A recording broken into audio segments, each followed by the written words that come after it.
Hi, Andy. Welcome to the show. For our listeners who may not have heard of you, if you could just give us a quick overview of who you are and what you do, that'd be awesome. Hey, yeah, cheers, Michael. Yeah, no, I'm Andy. I'm one of the co-founders of Snippet Consulting, which is a boutique SEO agency. But then I'm also the founder of Snippet Digital, which is sort of an offshoot of Snippet Consultancy, and we make SEO tools. It started off just making them for businesses who had, little requirements, and we've ended up spinning our most famous one called Keyword Insights, which is a SaaS tool which helps basically turbocharge your content strategy. So, co-founder of Snippet Consultancy, and then I guess the main thing we're known for is Keyword Insights, which is the SEO SaaS tool to help with content. Awesome. Okay. Well, I came across you, funnily enough, I would say, through your Keyword Insights tool. I was doing a bit of search on the topic of content hubs and spoke content. Another term for that is, pillar and clusters, or I guess the general topic is topical authority, which is spoken about quite a bit in the SEO world at the moment. I found a blog post you'd done and I checked out the tool and thought it was pretty cool. And we hadn't actually had anyone on the show to talk about that topic before. And with your post being so in depth, I thought it would be great to get you on. But I always like to start with the very basics. And with this, I've thrown a few terms there, pillar and cluster, hubs and spoke, topical authority. If you could maybe fill in our audience on what that is exactly. Yeah, no problem. Yeah, as you said, they go by like 30 names: topic clusters, hub pages, spoke pages, topical authority. They've got so many different names. But essentially, it's really simple. It's a simple and effective way of increasing traffic to your site, and it works by creating these central pages known as hubs, and then these link out to various sub pages known as cluster content or spoke content. So, for example, you might have your central piece of content might be, let's say you were writing a blog around, keyword research. You might have a central blog called The Ultimate Guide to Keyword Research, although just a caveat, I hate it, all these ultimate guides to anything. We need a new name, but I know there just can for the only be purpose one of this, ultimate, right? yeah, and there's about 30 ultimate guides to whatever topic you're on. But essentially, yeah, you've got one central piece on the ultimate guide to keyword research. And this goes into loads of different aspects of keyword research. It talks about how, very briefly, it covers how to do long tail keyword research, how to do short tail keyword research, how to generate your list doing something else and something else. But this ultimate guide links out to more specific guides on each topic. So even though we've briefly covered in our ultimate guide how to do long tail keyword research, it links to a more in-depth guide on how, literally just covering how to do long tail keyword research. So it's more of an index almost that covers everything briefly and summarizes it, and then links out to these cluster type pieces.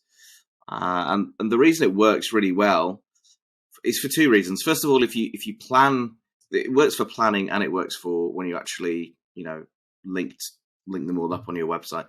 From a planning point of view, if you plan your content in this way, you're more likely to thoroughly cover a subject. If you're before you've even started writing, if you plan it on, I don't know what sort of, I use Lucid, but there's Miro, or there's some other diagram planning tools, or even just in Google Sheets. If you plan your hubs and then all the spokes off of that before you start writing, you're going to cover a topic pretty thoroughly because you've got all the various aspects around that topic.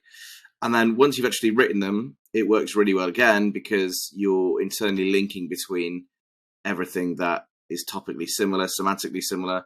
So you're giving, search engines just a way to crawl from topic to topic and really understand the similarities and the points between them. It's why Wikipedia was so successful, is because if you go on any one of their pages, it links out to other pages. If you're reading about Barack Obama, it'll talk about the White House, and you can click a link and then read about the White House. And whilst you're reading that, you can click a link that talks about the color white, and it just all links up.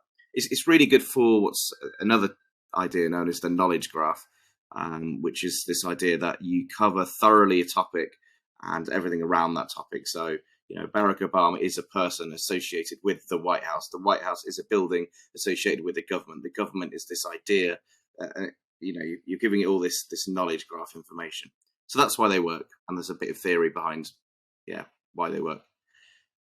Okay, cool. Well, I want to jump into how this all works, like how you actually go about building them, and a few questions I have around, I guess the focus of the pages. But before we get into that, so the listeners get a feeling for what might be possible, traffic or visibility wise. Like, let's say traditionally a website owner might throw up a few pages on the services they offer and they have their homepage. And let's say they're a lawyer for argument's sake. What could they expect, or what are the types of growth you've achieved with this strategy in the past that justifies going and really covering the topic of law in depth for a lawyer? You know, is there any results that you? Yes. Yeah, so there's plenty of case studies I think we post on the site, but we've grown. It depends again, the niche and where you are and how competitive it is. We've grown a startups traffic from nothing to 80,000 visits a month in a year, which was just massive. And that was in a very competitive niche. That's a furniture company in the UK. So they're competing with, well, for listeners, these are massive UK brands, but they're competing with Marks and Spencer's, Next, Oak Furniture Land, these huge furniture companies that they just didn't have a hope with before. And just covering content in this way, yeah, we've basically blown even them out the water in terms of our editorial content. And why that works with them as well, it's not just because you could just say, oh, well, you've grown this site 80,000, but are they actually making any money from it? And the reason it works is a lot of those posts then have been guides about buying, and we've made the calls to actions through to our products very clear. And well, it's subtle and clear, which I know sounds like an oxymoron, but it doesn't. The blog isn't written to sell. The call to actions are put in a way which users are actually clicking through. And I think our top blog posts, which are just editorials, I think 20% of the people who read them, and there's 5,000 to 6,000 visitors a month on each one. 20% of people actually click through and view a buy product, of which 3 to 4% of them actually then go ahead and buy. So our editorial for them is absolutely smashing it in terms of bringing visitors in and actually converting, interestingly. For more established companies, the growth is a little bit more modest, but in terms of percentages, but actually still works really well in terms of numbers. So we've got a massive American client, and we grew their traffic, I think it was by 110% over 3 or 4 months. And considering we're talking about moving it from, I think it was 500,000 to 700,000, they're still big numbers. And the problem there wasn't so much that their content was bad or the authorities bad, it's that we needed to know what topics they hadn't covered or covered thoroughly. And then all we did was plug the gap with adding more content into it. So yeah, you can see really good results for both competitive niches and startups to really established companies that already have a lot of content. Great. And so when you're writing this content, is every single piece written for the user and written to try and encourage like a click through to a product page, or are you saving that for the hub pages, and are the spoke pages more just as backup, to give that depth of coverage, but it's more for Google's benefit? How do you sort of decide when you're creating content which is which? To be honest, we write it all without any call to actions, and we stick it on the site, and then we wait 3 or 4 months, and we look at analytics, and we see how people are reacting to it. Are people reading? Are they engaging with it? Where the ones that they are, and we feel like it would make sense to put a call to action, we do. So not all of them. And there's not even a rule. A lot of people talk about 80-20, the Pareto principle. We don't have that. It's just we look at the blog. Is it getting traffic? If it is there a way we can naturally introduce a call to action? So a good example, and actually another example of a client we've pushed their organic traffic to, I think, from nothing to 8,000 to 9,000 a month. Again, a startup, a company called Latham's Hardware. And the reason this was so impressive is they sell locks and screws and bolts. So they're up against, again, huge giants. So in the UK, it's Screwfix and B&Q, these massive hardware stores. And we can compete with them. And one of the things Latham's Hardware wanted to rank for was Euro cylinders. So we wrote a load of hub and cluster content around Euro cylinders. So the first one is the ultimate guide to Euro cylinders, and then that I sort of contradicting myself there about the Ultimate Guide, but I couldn't think of a better name for that one. This one really So was the yeah, Ultimate Guide. yeah, this one was the Ultimate Guide, and it ranks at number 1 for Euro cylinders, so it must be the Ultimate Guide. So yeah, we realised we couldn't go up against B&Q and Screwfix and these other massive companies for the term Euro cylinders, and that's one of their main products. So what we did was made the Ultimate Guide to Euro cylinders. And that talks about Euro cylinders in general, how to choose them, what sizes they are, what they do, why they're a good type of lock. And individually, it links into other blogs around what to do if your Euro cylinder gets stuck, how to replace a Euro cylinder, what's the security ratings on Euro cylinder. And now, if you type in Euro cylinders in the UK, we've almost changed the intent that Google used to show. Before, it would show 10 out of 10 commercial pages. It would be buy Euro cylinders, buy Euro cylinders, buy Euro cylinders here, etc., etc. It's now 9 and 1. We've got the one blog spot there, which is really interesting because actually, if you looked at it, it was the SERPs. You'd go, we could never rank a blog there, but we thought we'd have a go by making this really helpful guide to buying them, because you sometimes see that Google will, push a guide there. And it did, and it ranks, and we didn't have any calls to action for it, and it was doing really well. And obviously, quite naturally, we in that blog, in that Ultimate Guide, we talk about the 4 different types of Euro cylinders. One is like a thumb turn one is one with a key, and so it actually made sense to subtly put a little call to action under each one. View or buy or view our Euro cylinder collection here, or buy this type of Euro cylinder here. So we didn't do it to begin with, but we were looking, and it's like, actually, we could have a call to action here without forcing it. There's other times you shouldn't really do it, and maybe just a call to action at the bottom. So going back to that furniture company, there's a guide on there. One of their best performing guides is how to get rid of scratches off of your dining table. If you stick a call to action near the top there, it looks really salesy. Mm-hmm. So we've just done a nice one at the bottom, which basically goes into, by the way, this whole guy's been telling you how to get scratches off your dining table. If that's simply too much effort, view our range here. And it's just a nice call to action at the bottom. We haven't tried to ram it in at the top, so it looks natural. So yeah, to answer your question, we go back after the blogs have started generating traffic and see if there's a way we can do it naturally. And if there's not, we maybe try and make it at the bottom, which doesn't have that much of a click through, but we just don't want it to look too salesy, the blog. Otherwise, we've seen in the past where we've tried that and then ends up losing its ranking. Right. Yeah. Okay. All right. Well, you mentioned they're competing with big brands and retailers that are dominating the SERPs, and you might think that you don't have a chance to compete, with the, I guess, on a like-for-like basis, straight product page versus product page, but you could have a chance with this hub and spoke approach. What would be the first step in building out a hub and spoke strategy? Like, I would imagine there's a range of steps you go through to research and filter and prepare content maps and the like. So how do you go about it? So I'm trying to do this without plugging the tool, because I don't want this to turn into a sales. If you've got a way to do it. So I'll talk about how we do it, and then I'll maybe touch on like some free and alternative methods of doing it. But to be honest with you, it's why we created Keyword Insights. It was for our own agency, because we were spending so long doing this. Just to cover top level what Keyword Insights does, it does 3 things. First of all, it allows you to generate a list of keywords. So you can use Ahrefs or SEMrush or any other tool or keyword planner, or there's some free ones out there as well. I think Ubersuggest is free, or maybe it's paid for now. But we have that built into our tool.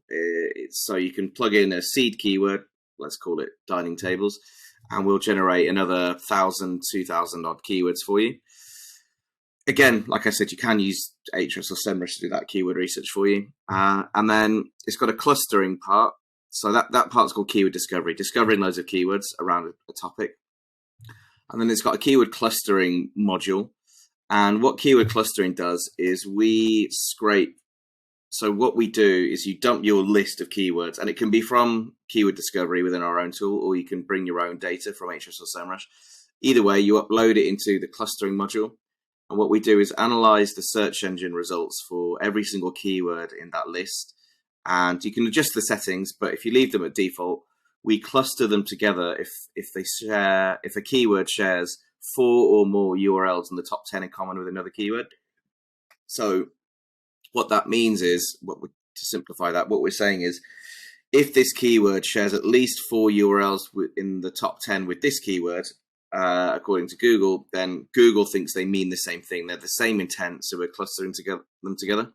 Okay. And actually, it's here we see some really interesting things, because there's sometimes keywords you think should be in the same cluster and targeted on the same page. And sometimes you think they should be in 2 different ones, and you see surprising results either way. A good example was, we did one the other day, and it also depends on which country you're doing it for. So we analyze whatever country you select in the tool, we analyze that specific country, and you see it differ from country to country. But a good example was, we had a cluster. We were doing it for a skating company, and we had skate wheel and various terms around skate wheel in one cluster, and they had skate wheels in a different cluster. And the user of the tool came to us and said, I think your tool's broken. Why isn't skate wheels in the same cluster as skate wheel? One's just a plural of the other one. And we always say, well, look, Google the 2 results, and you'll see actually the results are at least 60% different, because that's how our tool works. It literally works by analyzing the live search result page. And if Google's showing 2 different results, then that means if you want to target those 2 different keywords, you need 2 different pages.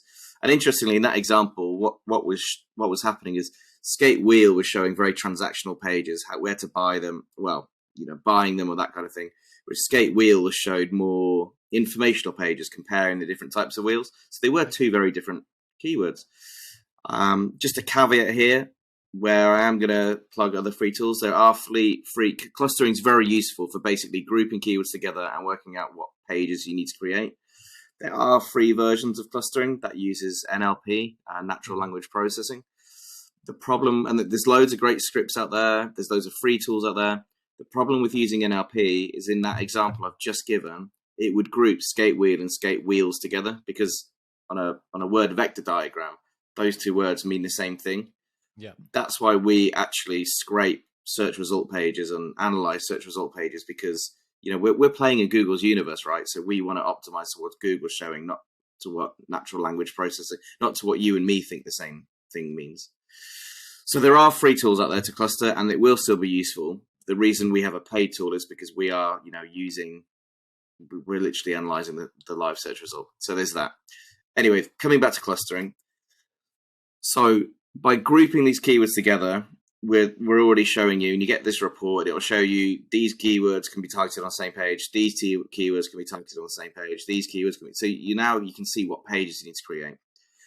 Then what we do, and there's another report that we give you, is we cluster the clusters, so to speak. So we then work out, so we've clustered the keywords, and that shows you what pages you need to create.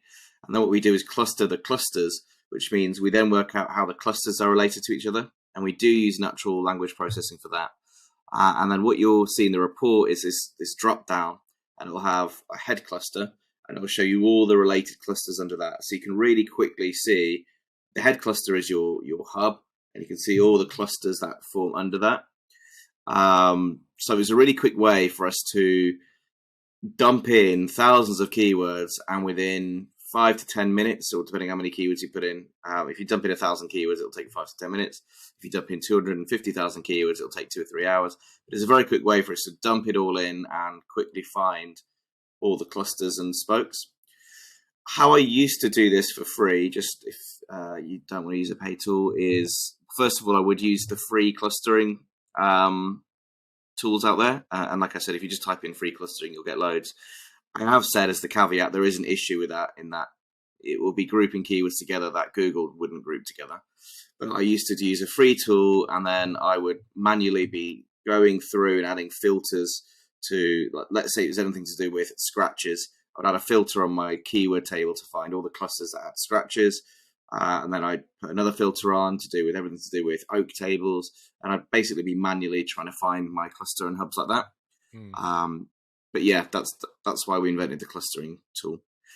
There is then a third module in our tool. So once we've mapped out all our hubs and clusters, and what we do is we still have this on our screen, on our the right-hand screen, on the left-hand screen, I'm looking through the report we send you. I'm mapping it all out on Lucid again. So here's our hub. Right. Everything you need to know about fixing dining tables, and our clusters are to do with how to fix scratches on dining tables, how to fix crayon marks on dining tables, how to fix spilt dinner on dining tables.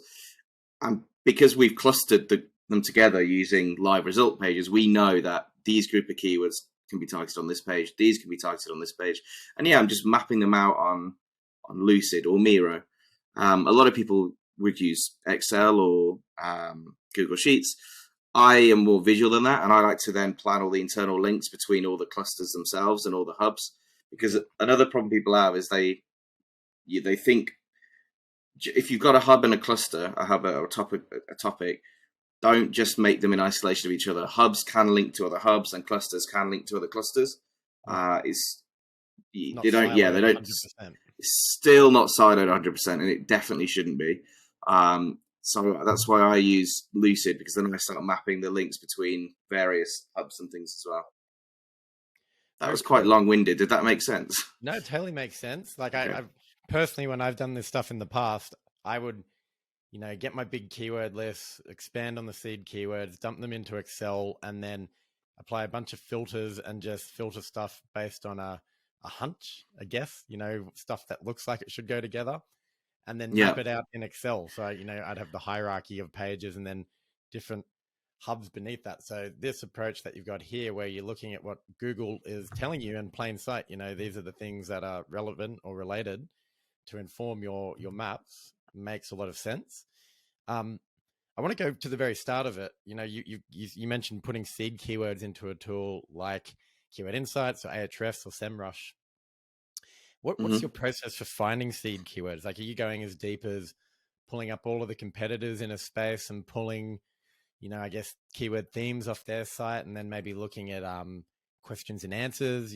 People also ask that sort of stuff. Like, where are you hunting down the seed keywords to start with? I guess so. Some of it is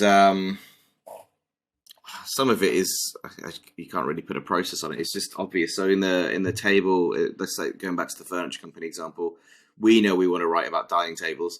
So I stick dining table as my seed keyword in, and it just comes up with loads of potential ideas, of which then one of those ideas might be so when you dump keywords into our clustering tool, if it doesn't have at least another keyword that shares 4 URLs in common, it gets categorized under this thing called no cluster.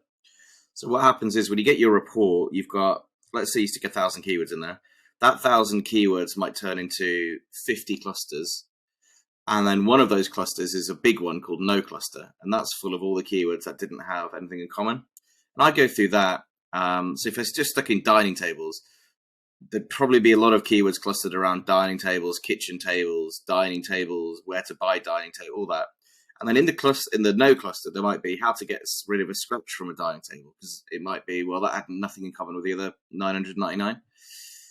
And I go, oh, that was actually quite interesting, so I'm going to do more around that one. So I just take that one and put that one back in, and now I've got 1,000 ideas just to do with scratches in dining tables, which then form another 50 clusters. And then there's another big no cluster there with other ones like specifically how to fix a dining table so there's an iterative process there once you're looking at whatever you plug into our tool, and it's just based off of your idea that okay, dining tables, look at them, there's some of this no cluster, okay, let's get some more around that. So that's one way. The other ways, as you've said, I just get a number of competitors, and Keyword Insights doesn't do this yet, but I think we're building out to do this. But you plug in a competitor's domain or a few competitor domains into Ahrefs or SEMrush or SERPstat is another one. And you just plug in the domain and just get loads of their keywords or all of them. If it's specifically editorial keywords you're looking for, you can, and they've structured their blog in a nice way, you could just put their blog folder in. So if it's www.example.com/blog, and just get all the keywords to do in their blog. If you want all the keywords, just put the main domain in. And then what I do is I go through and I plug in 3 or 4 competitors, download all their keywords, I merge them all together into one, deduplicate all of them, And then again, I do now, I wouldn't have done this before, but I do now just whack them straight into keyword insights. The reason being is it suddenly makes, say if you've done that exercise and you're left with 30 to 40,000 keywords, that can be quite daunting. So if you stick that into keyword insights, your 40,000 keywords suddenly turns into maybe 3,000 or 4,000 because it's grouped all the like ones together. Yeah. And it just shows you all the pages. But yeah, to answer your question on how I get them, one's an iterative process where I'm looking at the node cluster and going, okay, there's more to be done around that. The other one is quite simply just plugging competitors' domains in. And if it's just editorials, into Ahrefs or SEMrush and downloading the keywords that way. Okay. And then I guess, coming to the topic of topical authority, is it more like, how do you know when you're done? I guess it's more you feel you've just done enough research. You've got enough in there. The list is big enough. Like, how do you know when you've exhausted everything? Yeah, that's a good question. I guess just when I'm fed up, but like if you, as you're mapping them out, like you can see, I guess it starts, it's how confident are you in your keyword research, I guess. So we make sure our keyword research is always like as massive as it can be. I used to work at an agency and we would spend, I think, 4 to 5 hours on a keyword research, which just didn't. Now we spend 20 to 30 hours on it, and it's literally making sure we've covered. I know when I'm done, when I start adding loads of keywords, or when I'm deduplicating, it's still saying like, oh yeah, we've removed 1,000, we've moved 1,000 again. Yeah. But if you keep getting, oh, we've only removed 5, you can still keep adding to it. Yeah. You can still keep adding to it. So I guess I know when I'm done at the keyword research stage, because I'm just keep adding to it until, as I'm deduping it, it's saying like, oh yeah, no, you were really removing a lot of rows. Awesome. And I like that this can make what's normally an overwhelming, I guess, end result. A big keyword research doc like that is great and all. And you can give it to a client and say, look at all these keywords we've researched. But this is a way of taking it and actually breaking it down into, I guess, quantifiable deliverables that can be created in terms of content, right? Once you've got your clusters and everything figured out and build out your map. The next bit, of course, is writing content. What's your process? Like, do you use a preferred sort of vendor? Or you use freelancers, even AI content, for spoke pages? Have you played around with AI content?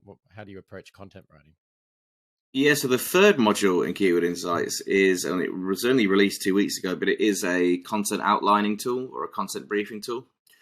And basically, yeah, once you've got your topics mapped out. So again, it was to solve a problem we had. What I used to do, so the idea when you're writing a piece of content, right, is that you want to create a piece which is better than everyone else's. It's got to be more informative, more comprehensive, and cover more topics. And so the way I used to do that was I take one of the pages, or one of the clusters that our tool had shown you, and I choose the head keyword. So say there's 20 keywords in a cluster. I choose the one with the most volume, because that's, if you optimize towards that one, in theory, you should rank for all the other ones as well, because that's the point of the cluster.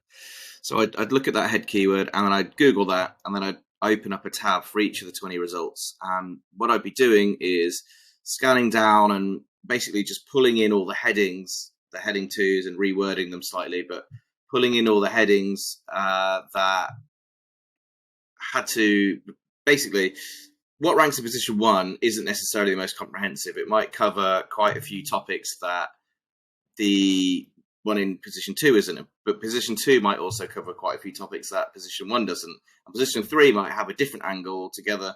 And so the idea is I'm going through and I'm pulling in headings to each, I'm deleting certain ones, I'm adding other ones, until I've got like a load of heading outlines, which includes the best headings from all 20. And then what I do is go to the people also ask questions, and I go, okay, there was also these other questions that people are asking, let's include them. And then what I would do is go to Reddit and Quora and type in the question there, because my theory being, if people are going to if people are going to Reddit and Quora, it's because, and asking a question on a forum, it's because they haven't found a satisfactory answer to their question on a blog. So I'm getting those questions involved as well. Yeah. And it used to take me, so this is what I call the research stage. It used to take quite a while because you're going through like 20 tabs. And so what we did was created this content brief generator. Sorry, business partner's messaging me, so I'm just going to turn that on to do not disturb. So yeah, what we did was create this content brief generator, which analyzes the top 20 for you. It shows you all the headings in one really neat place. And so you can see, it's like a pick and mix. You can really quickly see all the top headings, heading 1s, heading 2s, heading 3s, and you can just fire them across into the content brief on the right-hand side. We also pull in all the people also ask questions. We pull in all the Reddit questions, so you can pull them across. And then to make it easier for our writers or for us, so to answer your question, we do it in two different ways. We create a content outline or a content brief, and we either use it internally to then write, or we send that to a freelancer to write. But the quality is in that research stage, and that's what used to take the most time. So yeah, we give you all the headings, or we show you all of them in one place. You can fire across the ones you like without having to open up 20 tabs. They've got this other button in our content brief generator called extract bullet points. And what we do is, if you click that, it also analyzes the actual paragraphs under the headings. And because we don't, and we're very clear about this, we could, because our tool is built on that, we could make it so that we could generate AI paragraphs for you. Mm-hmm. We don't think that's a good idea because they all are working in the same way. They're all, and there's tools out there that can actually detect if text has been AI written, and it's pretty accurate. We've been trying it, and we even tried to outsmart it, and it can't be outsmarted. So what our tool does is summarizes the points in a paragraph and generates bullet points. So you can fire the bullet points across into your brief. And what that means is when you come to writing, because if you give a writer an AI generated paragraph and ask them to rewrite it, there's still this bias in their mind where they basically just change a few words and it doesn't quite work. So what we've done is giving them the bullet points of it, and then it still forces them to write that into prose, which very much has their own spin on it. Yeah. So yes, we have played with AI content. We've even tried to do it in our tool. It doesn't work to a quality that, well, cannot be detected. So what we do use is AI to generate summaries of each topic, and that still has to get written into prose. So yeah, we have this content brief writer that allows you to see all the results really quickly. It allows you to see all the headings, actually summarizes the main points under them, and you can fire it all across in 5-10 minutes, make this really detailed brief, add in the people also ask. We've also got another part in the brief called Title AI, where we use AI to come up with headings that aren't covered in the top 20, that aren't in the people also ask, and that aren't in the Reddit, but could be related. So you can even include these topics that others haven't written about at all, and then we generate the brief that way. So that's how we, or the outline, and then that either goes to, like I said, a freelancer, or we use it internally just to build upon.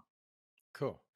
And so when that content's written, when it comes to internal linking strategy, is that something that is just done after the fact? Like you sort of look through the content and see words that make sense to link elsewhere? Or, you mentioned your map had internal links in it. Are you feeding that into your brief and you're very specific about, which other articles these articles should be linking to?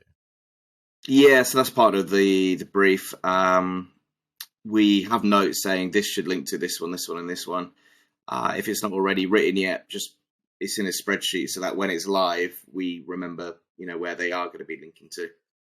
We try and get a few of the clusters. We try and do a few of the. So this is the other thing we're big on. It would make sense, and a lot of guides tell you to write the hub piece first, and then write the clusters around it. We often go the other way. We write the clusters first, and then because you can start internally linking between them, and you'll see results quicker. And then we write the hub that covers all of the clusters, and then we link that back to all of them, if that makes sense. So we go the opposite way to what most guides would tell you, but it works really well. And do you publish this stuff as and when it's ready, or do you try and batch it all up and publish in one hit to try and cover a topic? It really depends on the client at this stage. So internally, we publish it when it's ready. Some clients like to wait until they're all done because their mind works that way, and they, to link up all the internal links. That's just how they want to do it. It's fine either way, I guess. We just want to get them up and get them indexed and get them, at least on Google's radar or Bing's radar or any search engine's radar first. But it doesn't really matter as long as you remember that you've got to go back in and add those internal links when the other ones are ready. and you've got a system for doing that. Mm. And what about, like, let's say you publish a few spoke pages, and then you go and publish your hub and all the links and everything, and then that hub starts ranking well. The main head terms you were going for are ranking well, but you haven't necessarily covered that whole topic super in depth. There might be extra articles. Are you still seeing this all the way through, or are you sort of letting the traffic dictate when you stop publishing content within a topic? Do you mean like if we're still seeing? Like, sorry, ask me that again. Sorry. Yeah. So let's say you had a pillar page, and then all of the hubs. Let's say you had like the spoke pages. You had like 50 topics that you wanted to cover, and you published maybe 20 of them, and then you started to see really good results already in terms of rankings. Your main page is ranking well. Are you still going to see it out and publish all of those extra 30 pages that you haven't published, or are you going to sort of move on? I guess I'm coming back to this point of like, how are you really trying to go super in depth always, even if you're seeing good traffic results? Again, it depends on. I think it depends on your business goals. So for the knowledge graph, it's good to cover as many hubs and spokes as possible in a given topic. So let's go back to this hardware shop I was talking about. We should really, in theory, be talking as much about DIY and building and things as possible, because we're going to cover this topic of building, DIY, fixing things, adding locks as in depth as possible. We're casting our net out wider to top of the funnel audience, but there are specific hubs and spokes that are more likely to convert than others. So, for example, on that same site, we have got hubs and spokes around how to fix, how to add decking or something like that. We don't actually sell many tools that help with doing decking. So if that hub and spoke is doing okay, I'm probably not going to add to it and cover much around decking and how to fix it and how to paint it and all that, because it's good to get that, knowledge graph that Google sees an authority on the subject of DIY and whatever. But just covering decking to its death is not a good use of their time or budget, because they don't really sell many tools to do with it. And the only users that will convert will just see that we're a hardware store and potentially buy something else not related to decking as a byproduct. On the other hand, they do sell Euro cylinders. And so I have tried and made it a mission to leave no stone unturned with coming up with topics to do with Euro cylinders. What are they? How do you fix them? What happens when they break? Are they easy to break? What are the different security rates? So that is a lot more aligned with what we want. So I guess it does come down to your business goals, and there's no sense in covering a topic in its entirety for the sake of it. I would do that where it aligns to your products more. Of course, over time, you'll start to, you can go back and add to your decking one, especially if you think you've covered everything. But I don't think that'll ever be the case for most niches. Yeah. So it reminds me of when people say they're a T-shaped marketer, where you sort of, you do enough on the site to cover a topic to have that topical authority, but you're going really deep on the stuff that's actually going to lead to commercial outcomes to you. So yeah, exactly. Yeah, I think that's a good way of putting it. Okay, cool. Well, is there anything I haven't asked you about this that you're doing or that you're seeing out there that you think would be beneficial to the audience? I'll tell you something we found a lot of success in lately, and it's a question we keep getting asked, predominantly because actually another part of what the tool gives you, and it's only just flagged to me yesterday, but another part of what the tool gives you is it tells you the intent behind every keyword and every cluster. So what we do is you'll have a number. There'll be 3 columns in the report: one that says product, one that says blog or transactional, one that says blog, or one that says other, and we'll give you a number out of 10, being the 10 results of Google. So if in the column, if say the keyword was CBD oil, the other column might say, the transactional column might say 9, and the informational column might say 1. And what that means is 9 results were informational and 1 result was transactional. Cool. And what we're seeing, and what we get asked a lot, and it's just something to bear in mind is, so there are other tools out there like SEMrush does this, and I'm not going to say they copied us, but it did come out after us. But basically, they will just give you this keyword is transactional, or this keyword is informational. Mm-hmm. And it's not that clear cut. And the reason we give you numbers is because it isn't that clear cut. So we say 5 and 5, or 6 and 4, or 3 and 7. And it's this idea of fragmented intent. So some keywords have a very fragmented intent, and you can rank both a transactional and a informational page. I think iPhone, if you type in iPhone 11, that's a good example. 5 of the results will be informational, iPhone specs, everything you need to know about iPhone, should you get an iPhone. And the other 5 will be commercial. Buy an iPhone here, buy iPhone 99, 99, whatever it might be. So you have 5 and 5. And a lot of people ask us, if I create a page targeting iPhone 11, buying iPhone 11, and another page about everything you need to know, am I not going to cannibalize myself for that keyword? And we say, like, no, you're not. Because the intent is fragmented and you can actually rank twice. We've made a whole strategy out of going after these fragmented keywords by going after the ones where we can rank twice. And there's so many keywords, especially with that hardware example I gave you earlier, where we have both a transactional and informational page. So I guess what I'm saying is, what I'm noticing is a lot more people are worried about cannibalization when there is that intent difference. And it's actually why I thought I would write. I had a little experiment with myself where I wanted to see if we could change the intent out of the top 10, which is why I wrote that ultimate guide to Euro cylinders, because actually our tool showed us that 10 results were transactional. So I wanted to see if I wrote a detailed enough guide, could I change the intent to make it at least a bit more fragmented? And it happened. And it's a really good strategy. And I've done the same with the furniture store. If you type in, or if you're in the UK anyway, and type in extendable dining tables, 9 results will be where to buy, buying them. And then we've got 1 result, which is our little furniture client, which is, I don't think it's called the ultimate guide to extendable dining tables, but it's the best places to buy dining tables and why. And our little guide ranks there, and we have 80% of the people who land on that guide click through to our products and buy them. We've just physically changed the intent to make it more fragmented. And it's in no way cannibalizing our product page, which also still ranks on page 2. So I guess to answer your question, don't worry about cannibalizing yourself if the actual intent between the 2 pages is completely different. You can still go after a keyword with 2 very different pages. That's awesome. And are you finding, like, in the spaces where you've managed to shift the intent of a search result, or like the search results page sort of have mixed up intent, are you up against other websites that are deploying this sort of hub and spoke strategy, and it's been yours that has been able to change the intent, or are you going in there and doing it for the first time and that's why this intent's changing? I haven't seen people. So when we've written those guides, no one else has written one, which is why it's ranking, and we forced it.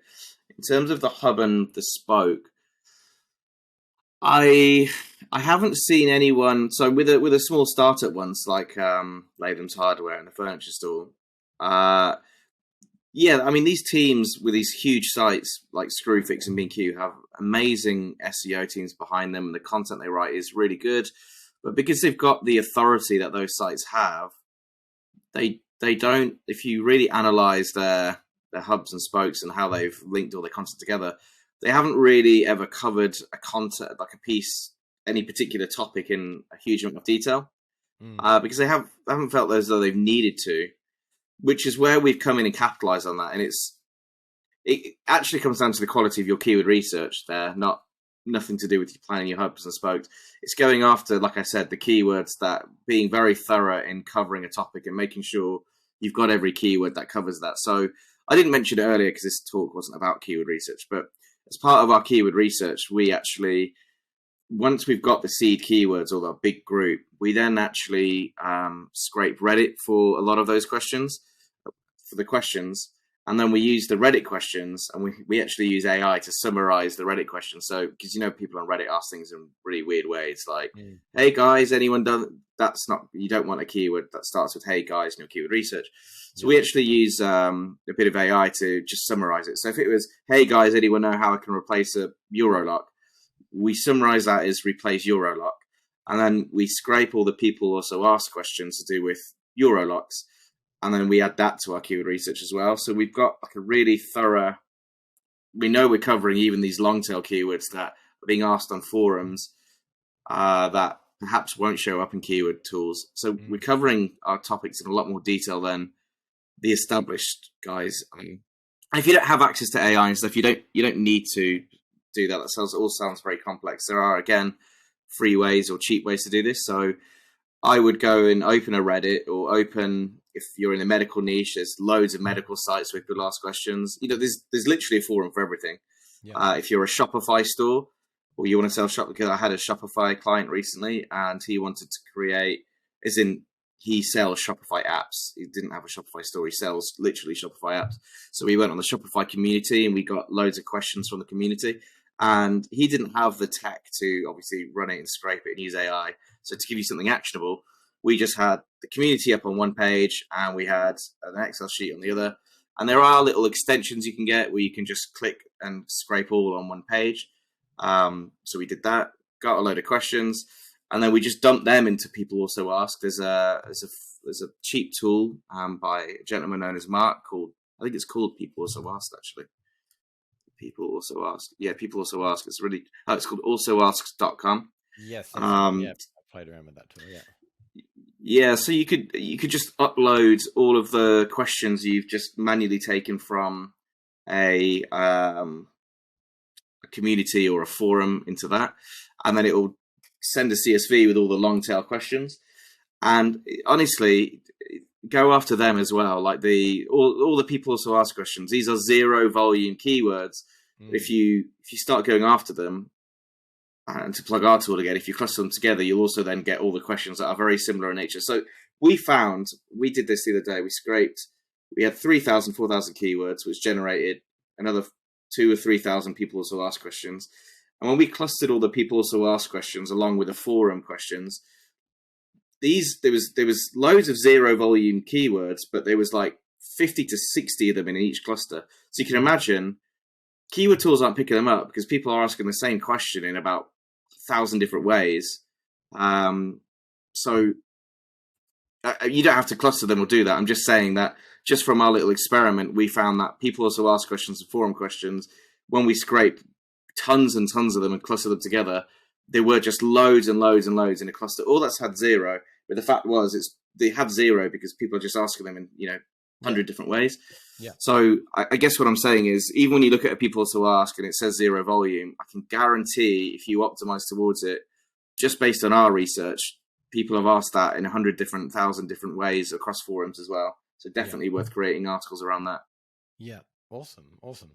Well, this has been really good. It's something we haven't spoken about a lot on the show, but it's definitely stuff that we're doing a lot more of in terms of trying to systemize and, I guess, build process around this. I think definitely keyword insights is something that I'm interested to play around with in our business. But before we wrap up, I just wanted to ask you a couple of questions, because I ask everyone that comes on the show the same 3 questions. It's not related to Hub and Spoke or Topical Authority. It's more general SEO questions. So it's interesting to get your take on these. The first one, what would you say is the biggest myth in SEO? Word count. I think so in our content brief part of the tool, we've tried to be careful not to give a word count. We have now because so many people ask for it, but we've purposely made the range quite big. So you should make a brief or an outline of your content as comprehensive as possible, in that you cover all the titles that others are covering and add to it.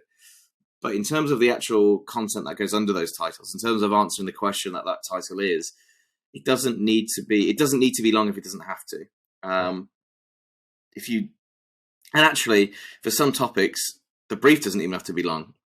We've seen clusters that have like answer a question, but remember, if they're in a cluster, it's because they need its own page to rank.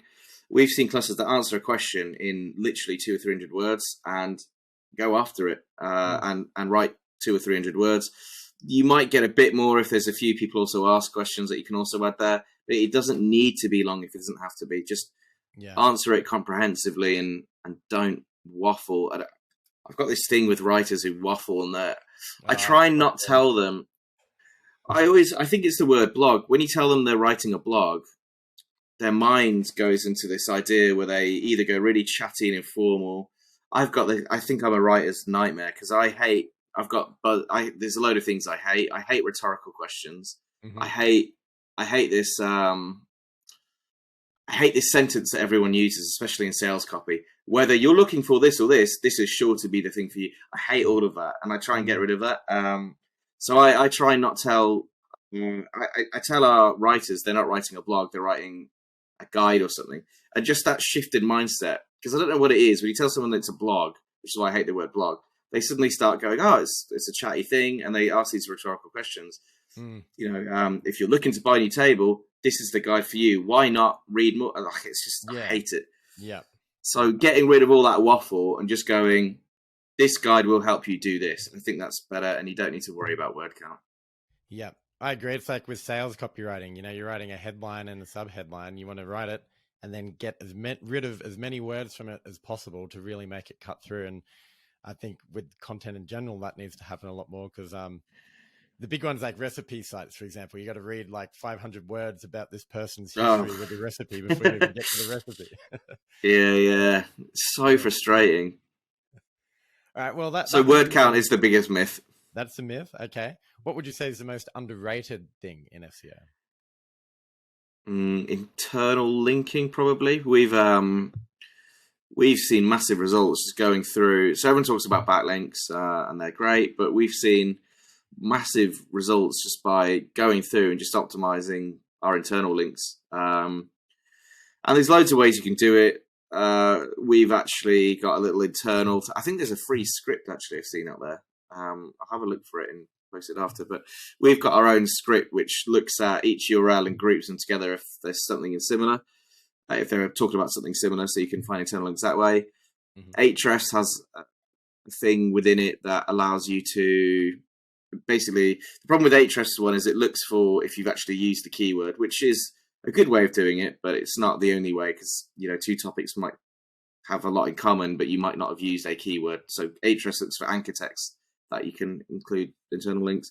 Or there's loads of guides out there to find internal links quickly using cheap or even free software if your site's small enough, like Screaming Frog, the crawling spider software. So there's loads of links out there, or even just manually. Sometimes I'm literally reading through, especially on smaller sites, a client's blog, and easily I've just read another blog. Oh, that would be a good place to internally link to. So internal links is really underrated. Yep, totally agree with that. We've had examples where a page that we're trying to rank for a particular keyword, it's just stuck. It's not going anywhere. There's been links built. All the on-site's good, and then going through the site and manually adding links in content that's relevant back to that page, getting Google to come recrawl it, and then changing nothing else. There's no updates in the meantime, and you see the rankings jump up. So definitely agree with you on that one. The last one is about tools. In the SEO world, we love software, we love tools. We've already spoken about a bunch today, but if you had to get 3 tools to get the job done for the rest of your SEO days, well, not even that, what would you say are the 3 most vital SEO tools you use?